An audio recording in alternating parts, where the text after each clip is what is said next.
இது ஏழைகளுக்காக கொண்டு வந்த திட்டம்.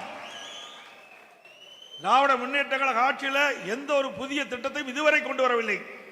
100 ஏரி திட்டம் பிரமாண்டமான திட்டம். சேலம் மாவட்டத்தில் 4 சட்டமன்ற தொகுதியில் இருக்கின்ற 100 வறண்ட ஏரிகளுக்கு மேட்டூர் அணை நிரம்பி உபரி நீர் வெளியேறுகின்ற பொழுது நீரேற்றின் மூலமாக இந்த ஏரிகள் நிரப்புகின்ற திட்டம் இன்னும் முழுமையடையவில்லை. வேலுமனே திட்டமிட்டு அனைத்து இந்திய அண்ணா திராவிட முன்னேற்ற கழக ஆட்சியிலே கொண்டு வரப்பட்ட திட்டம் என்ற ஒரே காரணத்திற்காக இன்னும் அந்த திட்டத்தை முடிக்காம ஆமை வேகத்தில் நடந்து கொண்டிருக்கிறது. மீண்டும் உங்கள் துணையோடு அதிமுக ஆட்சி அமையும். இந்த நிலுவையில் இருக்கின்ற பணிகள் நிறைவேற்றப்படும். என மேச்சேரி ஓமலூர் பகுதி, எடப்பாடி சங்ககிரி மேடான பகுதி, வறண்ட பகுதி 800 அடி 900 அடி ஆழ்துளைகள் அமைத்தால்தான் தண்ணீர் கிடைக்கும். அப்படிப்பட்ட பகுதியில் அங்கங்கே இருக்கின்ற ஏரிகளில் உபரி நீரை நிரப்புகின்ற பொழுது நிலத்தடி நீர் உயர்ந்து விவசாயத்திற்கு தேவை நீர் கிடைப்பது, குடிப்பதற்கு தேவை நீர் கிடைக்கும். அற்புதமான திட்டம். அந்த திட்டத்தை கூட நிறைவேற்ற மனமில்லாத அரசாங்கம் தான் திரு ஸ்டாலின் அரசாங்கம். எவ்வளவு கஷ்டப்பட்டு நாங்கள் கொண்டாந்தோம். நல்லது செஞ்சது சரித்திரமே கிடையாது. திராவிட முன்னேற்ற கழக அரசு மக்களுக்கு நல்லது செய்த சரித்திரமே கிடையாது. எந்தெந்த வகையிலே ஊழல் செய்ய முடியுமோ அத்தனை வகையில் ஊழல் செய்து கொண்டிருக்கின்றார்கள். இன்றைய தினம் கூட ஸ்டாலின் பேசுகிறார். ஒரு கூட்டத்தில், காஞ்சிபுரம் கூட்டம் நினைக்கிறேன், 2 நாளைக்கு முந்தி எடப்பாடி பழனிசாமி 10 தோல்வி கண்ட பழனிசாமி திரு ஸ்டாலின் அவர்களே, 2011ஆம் ஆண்டு சட்டமன்ற தேர்தல் உங்க தந்தையும் உயிரோடு இருந்தார், நீங்களும் இருந்தீர்கள். 2 பேரும் இருந்து கூட எதிர்க்கட்சி வரிசையிலே அமர முடியவில்லை.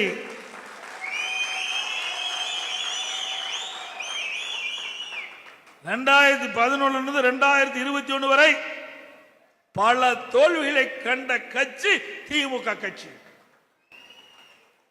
அது மட்டுமல்ல, இடைத்தேர்தல் நாங்குநேரி, விக்கிரவாண்டி 2 தேர்தலிலும் நான் முதலமைச்சர் அந்த காலத்தில் வென்று காட்டப்பட்ட கட்சி அதிமுக கட்சி. அதே போல உள்ளாட்சி, கூட்டுறவு சங்க தேர்தல் எல்லாம் நாங்கள் வெற்றி பெற்று தான் இருக்கிறோம். ஏதோ கால சூழ்நிலையின் காரணமாக நிறைவேற்ற முடியாத அறிவிப்புகள் எல்லாம் அறிவித்து கவர்ச்சிகரமாக பேசி மக்களை ஏமாற்றி ஆட்சியிலே அமர்ந்து விட்டீர்கள். இன்றைய தினம் நிலைமை என்ன? அரசு ஊழியர்கள் ஒரு பக்கம் போராட்டம், தூய்மை பணியாளர்கள் போராட்டம், செவிலியர்கள் போராட்டம், சத்துணவு அமைப்பாளர்கள் போராட்டம், விவசாயிகள் போராட்டம், போக்குவரத்து தொழிலாளர்கள் போராட்டம். இன்றைக்கு தமிழகம் போராட வேண்டிய சூழ்நிலை அந்த அமைப்புகள் எல்லாம் தள்ளப்பட்டு விட்டது. தமிழகம் ஒரு போராட்ட களமாக மாறிவிட்டது. இன்றைக்கு அவர்கள் கேட்கின்ற நியாயமான கோரிக்கை, 2021 சட்டமன்ற பொதுத் தேர்தலிலே திராவிட முன்னேற்ற கழகம் கொடுக்கப்பட்ட வாக்குறுதி திரு ஸ்டாலின் அவர்கள் வெளியிட்டிருக்கிறாங்க. அந்த வாக்குறுதி எண்ணை குறிப்பிட்டு அதைத்தான் நாங்கள் கேட்கின்றோம். நீங்கள் வாக்குறுதி கொடுத்தீர்கள், திராவிட முன்னேற்ற கழகம் வாக்குறுதி கொடுக்கப்பட்டது. இன்றைய முதலமைச்சர், எதிர்க்கட்சி தலைவர் வாக்குறுதி கொடுத்தீர்கள், அதை நம்பி நாங்கள் வாக்களித்தோம். நீங்கள் திராவிட முன்னேற்ற கழகம் ஆட்சிக்கு வந்தது. ஆட்சிக்கு வந்த பிறகு நாங்கள் திராவிட முன்னேற்ற கழகம் கொடுக்கப்பட்ட வாக்குறுதி நிறைவேற்றவில்லை, அதனால் நாங்கள் போராடுகிறோம் என்று நான் குறிப்பிடுகின்ற அந்த அமைப்பெல்லாம் போராடி கொண்டிருக்கின்றார்கள். ஸ்டாலின் அவர்களே, உங்களை பற்றி நன்கு புரிந்து கொண்டார்கள், உங்களுடைய கட்சியை பற்றி நன்கு புரிந்து கொண்டார்கள். வருகின்ற சட்டமன்ற பொதுத் தேர்தலே அதிமுக தலைமையில் அமைக்கப்படுகின்ற கூட்டணி பெரும்பான்மையான இடங்களில் வெற்றி பெறும். அதிமுக ஆட்சி அமைக்கும். நீங்க எத்தனை மாயாஜாலம் போட்டாலும் வேலையாகாது, எத்தனை கூட்டங்கள் போட்டாலும் வேலையாகாது. அதே வேளையில் சிந்தித்து பார்க்க வேண்டும். 2021 சட்டமன்ற பொது தேர்தல் அதிமுக தலைமையிலே கூட்டணி 75 இடங்களில் நாங்கள் வெற்றி பெற்றோம். பிரதான எதிர்க்கட்சி வரிசையிலே அமர்ந்தேன். இதுவரை நாங்கள் கேட்கின்ற கேள்விக்கு சட்டமன்றத்திலே உங்களால் பதிலளிக்க முடியாத நிலையை நாங்கள் உருவாக்கி காட்டுகின்றோம். ஆக மக்களுடைய பிரச்சனையை சட்டமன்றத்தில் எழுப்பினால் அதற்கு கூட உரிய பதில் கிடையாது. ஏன்னா தெரிஞ்சா தானே முதலமைச்சர் சொல்லுவார். இன்னொன்றையும் சொல்லுகிறார், எப்பொழுது பார்த்தாலும் பழனிசாமி காலையை பார்க்கிறார். காலை பார்த்தா தாங்க சரியான பாதையில் நடக்க முடியும். உங்களை போல கை டைப் அடிக்கல, கையை டைப் அடிக்கல. தயவு செய்து பேச ஆரம்பிச்சுட்டா அசிங்கமா போயிடும். மரியாதை கொடுத்தால் மரியாதை கிடைக்கும், இல்லாவிட்டால் எங்களுக்கும் பேச தெரியும். திரு ஸ்டாலின் அவர்களே, நாங்கள் வலிமையா இருக்கிறோம், நல்லா புரிஞ்சுங்க. நான் வலிமையா இருக்கிறேன், நீங்க எப்படி இருக்கிறது நாட்டு மக்களுக்கு தெரியும். அப்பப்ப சைக்கிள் ஓட்டி காட்டுறீங்க, அப்பப்ப பளு தூக்கி பளு, அதை யாரு கேட்டாங்களா? பளு தூக்குறார், நீ எதுக்கு காட்டுற? மக்களுக்கு சந்தேகம் ஏற்பட்டு விட்டது. ஸ்டாலின் அவர்களே, இனி அரசியல் ரீதியாக பேசுங்கள். எங்களுடைய ஆட்சியில் ஏற்படுகின்ற தவறுகளை சுட்டி காட்டுங்கள், பதில் சொல்ல தயாராக இருக்கின்றோம். உங்களுடைய ஆட்சியில் ஏற்படுகின்ற அவலங்கள் தவறுகளை நாங்கள் சுட்டி காட்டுகின்றோம். அதற்கு சரியான பதில் கொடுக்க துப்பு இல்லாம திராணி இல்லாம ஏதோ பேசி மழுப்பி எங்களை அவதூறு பிரச்சாரத்துக்கு ஆளாக்கினால் நிச்சயமா உரிய பதிலடி கிடைக்கும் என்பதை தெரிவித்துக் கொள்கின்றேன். ஒரு சாதாரண தொண்டன் விவசாயி ஒரு நாட்டின முதலமைச்சராக எவ்வளவு கடினப்பட்டு என்பதை உணர வேண்டும். உங்களை போல உங்க அப்பா முதலமைச்சராக இருந்தாரு, உங்க அப்பா திமுக தலைவராக இருந்தாரு, அதனால நீங்க வந்து இந்த பதவிக்கு வந்துட்டீங்க. இல்ல சாதாரண ஒரு விவசாயி வர முடியுமா? எவ்வளவு கடினம் என்பதை அனுபவ ரீதியாக நான் அறிந்தவன். உங்களுக்கு அந்த அனுபவம் கிடையாது. அதனாலதான் இந்த ஆட்சி தலை குடிந்து தலை தொங்கி போய் கிடக்கின்றது. திராவிட முன்னேற்ற கழக ஆட்சியிலே நாட்டு மக்களுக்கு என்ன பலன் கிடைச்சது? ஒரே ஒரு பலன், கடன்காரன் என்ற பலன் தான் கிடைச்சிருக்குது. இன்னைக்கு 5,50,000 கோடி கடனை வாங்கியிருக்கிறீங்க. இந்த கடனை யார் கட்டுறது? இருக்கின்ற ஏழை மக்கள் மீது வரி போட்டு தானே அந்த பணத்தை வசூல் பண்ண முடியும்.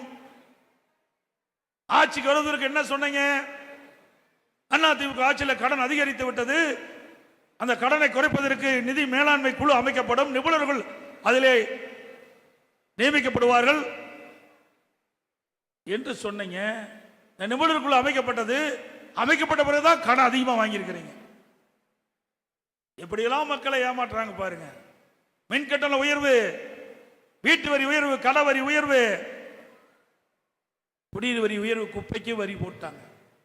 பத்திரப்பதிவு கட்டணம் உயர்வு, வரி இல்லாத துறையே இல்லை, அந்த அளவுக்கு வரி மேல் வரி போட்டு மக்கள் மீது மிகப்பெரிய வரி சுமையை அமைத்த அரசாங்கம் இந்த அரசாங்கம்.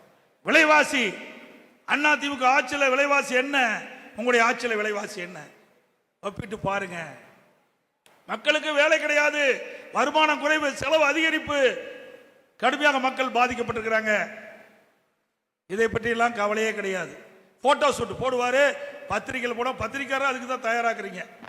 தினம் ஒரு அறிவிப்பு, எந்த அறிவிப்பாவது மக்களுக்கு தெரியுமா?